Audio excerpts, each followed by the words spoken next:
Hello my dear students, myself Dibakar Bodoloi. In this video, I am going to discuss about how to create attention and interest. মৰমৰ ছাত্ৰ-ছাত্ৰীসকল, আজি আমি শিক্ষাৰ্থীৰ মনোযোগ আৰু আগ্ৰহ কেনেকৈ সৃষ্টি কৰিব পাৰি তাৰ বিষয়ে আলোচনা কৰিম। গতিকে আহাচোন চাওঁ। Teachers should keep an eye on the psychophysical needs and capabilities of the students and try to satisfy them. যে এজন শিক্ষকে শিক্ষাদানৰ বেলিকা বিশেষকৈ শিক্ষাৰ্থীসকলৰ যি মনোদৈহিক প্ৰয়োজন আছে আৰু তেওঁলোকৰ মানসিক আৰু শাৰীৰিক সক্ষমতা অনুযায়ীহে সদায় শিক্ষা প্ৰদান কৰি তুলিব পাৰিব লাগে। যে এজন শিক্ষাৰ্থীৰ দেহ মানসিক অৱস্থাৰ প্ৰতি যদি এজন শিক্ষক জ্ঞাত নহয় দেন শিক্ষা গ্ৰহণৰ প্ৰতি শিক্ষাৰ্থীসকলৰ মনোযোগ আৰু আগ্ৰহ কেতিয়াও আকৰ্ষণ কৰি তুলিব নোৱাৰে। সো সেই কাৰণে এজন শিক্ষকে কি কৰিব লাগিব যে according to the needs and capacities of the students education should be provided. After that, in the lower stage of learning, teachers should insist on the objective conditions of attention such as brightness, newness and mobility of the object.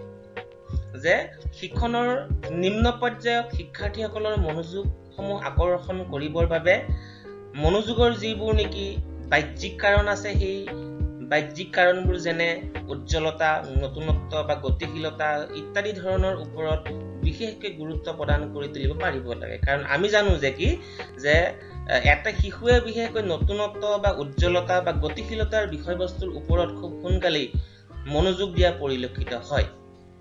After that, in the higher stage of learning, subjective conditions of attention such as interest, sentiment and past experiences etc.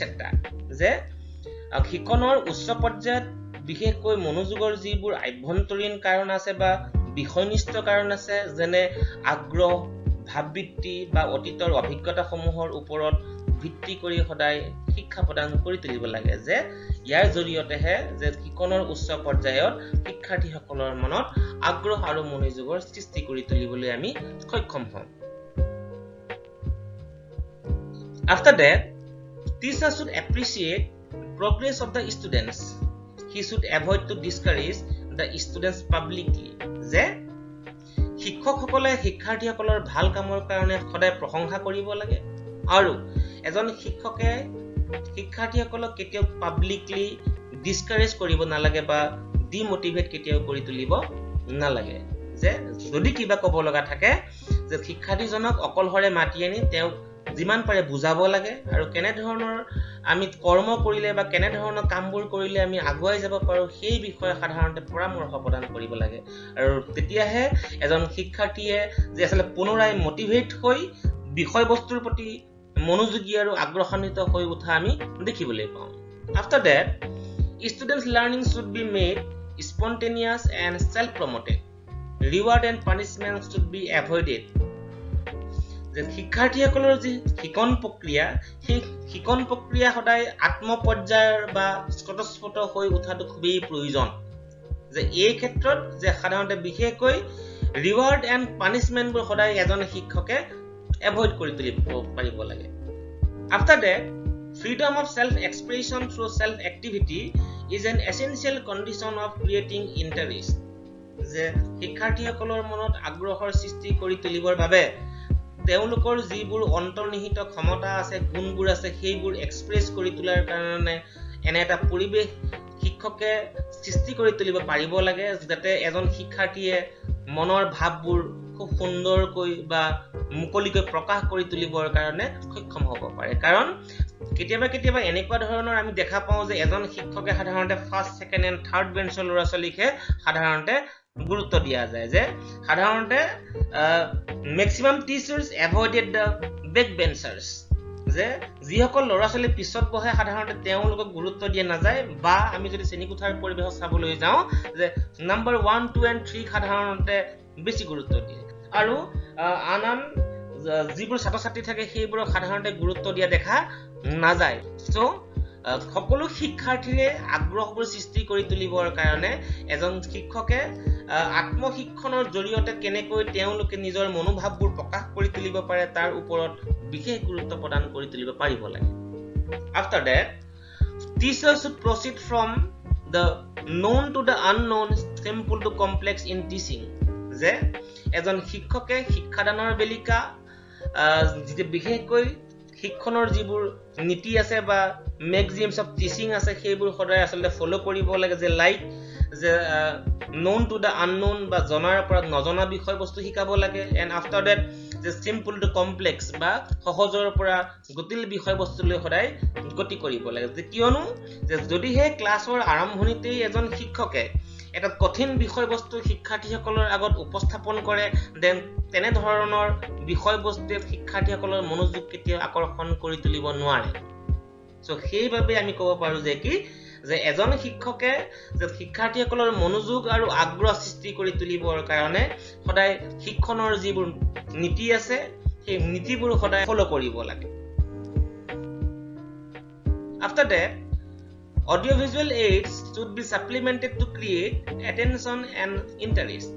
যে শিক্ষাদান অধিক মনোযোগী আৰু আকৰ্ষণীয় কৰি তুলিবৰ বাবে শ্ৰেণীকোঠাৰ পৰিৱেশত এজন শিক্ষকে বিভিন্ন ধৰণৰ দৃশ্য শ্ৰাব্য সঁজুলিসমূহৰ ব্যৱহাৰ কৰি তুলিব লাগে। After that, repetition should be avoided as far as possible in favor of interest. Teachers should repeat only when it is necessary. যে অপ্ৰয়োজনীয় পুনৰাবৃত্তি কেতিয়াও এজন শিক্ষকে বাৰে বাৰে কেতিয়াও কৰি তুলিব নালাগে আৰু অপ্ৰয়োজনীয়ভাৱে যেতিয়া একেটা বিষয়বস্তুকে এজন শিক্ষকে পুনৰাবৃত্তি কৰি থাকে তেনে ধৰণৰ পৰিৱেশত সাধাৰণতে শিক্ষাৰ্থীসকলৰ যি আগ্ৰহ আছে সেই আগ্ৰহবোৰ ক্ৰমান্বয়ে নোহোৱা হৈ পৰে। সো এজন শিক্ষকে যেতিয়া প্ৰয়োজন হয় তেতিয়াহে সাধাৰণতে বিষয়বস্তুসমূহ পুনৰাবৃত্তি কৰি তুলিব লাগে। After that, teachers should have the sense of humor. He should make appropriate use of it with reference to the text. যে শিক্ষাৰ্থীসকলৰ মনোযোগ আকৰ্ষণ কৰিবৰ বাবে এজন শিক্ষকৰ বিশেষকৈ হাস্যৰসিকতা গুণ থকাটো খুবেই প্ৰয়োজন। যে বিষয়বস্তুসমূহ অধিক আকৰ্ষণীয় কৰি তুলিবৰ বাবে বিষয়বস্তুসমূহৰ লগত সংগতি থকা যে বিভিন্ন ধৰণৰ বাস্তৱসন্মত উদাহৰণৰ জৰিয়তে আমি শিক্ষাৰ্থীসকলৰ মনোযোগবোৰ খুব আকৰ্ষণ কৰি তুলিবৰ কাৰণে সক্ষম হ'ব পাৰোঁ। কিছুমান শিক্ষক এনে আছে যে মুখেৰে এটা হাঁহি নাই কোনো কথা নাই যে কেৱল পঢ়াইছে আৰু পঢ়াইছে ল'ৰা ছোৱালী কি ভাল পাইছে কি বেয়া পাইছে। তেনে ধৰণৰ পৰিস্থিতিত সাধাৰণতে শিক্ষাৰ্থীসকল বিষয়বস্তুৰ প্ৰতি অমনোযোগী হৈ উঠে আৰু আমি যদি চাবলৈ যাওঁ একেলেঠাৰিয়ে আমি শিক্ষা গ্ৰহণ কৰাৰ ফলস্বৰূপে যে শিক্ষাৰ্থীসকল সাধাৰণতে অমনোযোগী হৈ উঠে বা মানসিকভাৱে অৱসাদগ্ৰস্ত হৈ উঠে। সো এজন শিক্ষকৰ যি হাস্যৰসিকতা গুণ সেই হাস্যৰসিকতা গুণে বিশেষকৈ শিক্ষাৰ্থীসকলক হাঁহিৰ খোৰাক প্ৰদান কৰি তেওঁলোকৰ মাজত সৃষ্টি হোৱা যি মানসিক অৱসাদ সেইবোৰ দূৰ কৰি তোলাত সক্ষম হ'ব পাৰে আৰু বিষয়বস্তুৰ প্ৰতি পুনৰাই মনোযোগ আৰু আগ্ৰহ আকৰ্ষণ কৰি তুলিবৰ কাৰণে সক্ষম হ'ব পাৰে। After that, putting question to the whole class is an effective means of drawing immediate attention of the students. যে শিক্ষাৰ্থীসকলৰ তৎক্ষণাত মনোযোগসমূহ আকৰ্ষণ কৰিবৰ বাবে এজন শিক্ষকে সমূহীয়াকৈ শিক্ষাৰ্থীসকলৰ মাজত সাধাৰণতে প্ৰশ্নৰ অৱতাৰণা কৰিব লাগে। And in last, learning period of the students should not be unnecessarily long in order that their attention may be sustained. যে অনাকাংক্ষিতভাৱে এজন শিক্ষকে শিক্ষাদানৰ যি পৰিসৰ সেই পৰিসৰ কেতিয়াও দীঘলীয়া কৰি তুলিব নালাগে।